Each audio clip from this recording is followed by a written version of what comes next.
In the heart of a corporate empire teetering on collapse, a powerful chairwoman searches for a miracle. But salvation arrives in the most unexpected guise, a humble deliveryman whose words could rewrite her company's fate or seal its doom. What secrets lie behind his ordinary facade? The news blared a grim tale. Royal Corp, a titan of industry, was caught in a devastating crisis, its value plummeting, its future uncertain. Inside the sterile boardroom, the chairwoman, a figure of polished strength, faced her grim-faced executives. Her voice, though strained, demanded a solution, a way out of the encroaching darkness.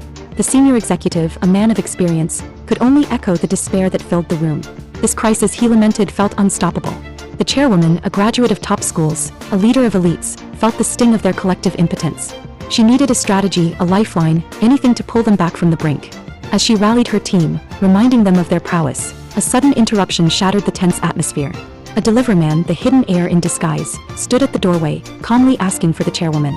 Annoyance flickered across her face. She had no time for such trivialities while her empire crumbled. Yet the deliveryman was unfazed.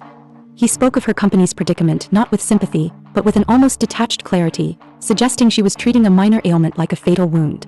He then offered unsolicited advice. Abandon the failing Project 3, a venture into which billions had been poured. Instead, he urged focus on the overlooked Project Number 7. This project, he revealed, touched upon the interests of the formidable Cloud Corp.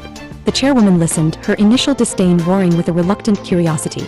How could this stranger know such things? He spoke of benefits, of a path to recovery, his confidence unwavering. She questioned his audacity, a mere deliveryman speculating on the titans of finance. But even the senior executive, moments before a harbinger of doom, saw a sliver of hope in the stranger's words, acknowledging Cloud Corp's power and Project 7 as their only conceivable remedy. A wave of desperate optimism surged through the room. Her team urged her to consider this improbable plan.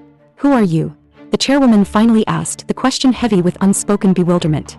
I'm just a deliveryman, he replied, his eyes unreadable, before calmly taking his leave, mentioning his next delivery. Later, the chairwoman learned from her head of security that this deliveryman had effortlessly bypassed more than 30 armed guards. He was a monster, the security chief stammered. As she grappled with this mystery, news arrived.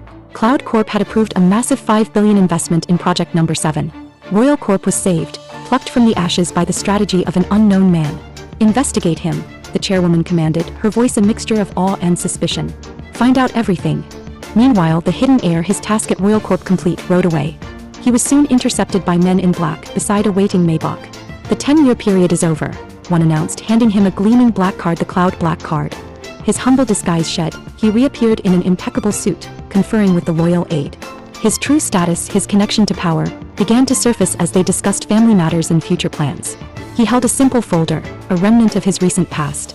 After making this last delivery, he mused, I can bid farewell to the past.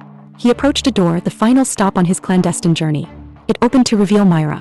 Recognition and something deeper passed between them. But Myra was not alone.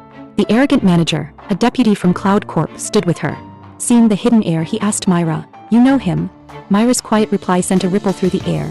He is my husband.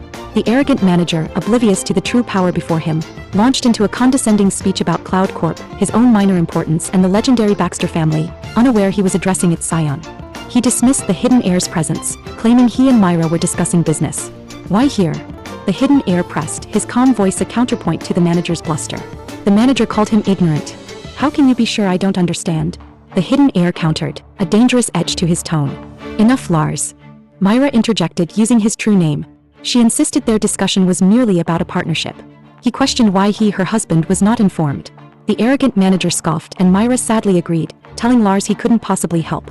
As they walked away, her words, laced with a weary resignation, struck him. Trust you? She asked, her gaze sweeping over his still unassuming appearance. With the way you are now, how do you expect me to trust you? His journey to reclaim his world and perhaps her faith had only just begun.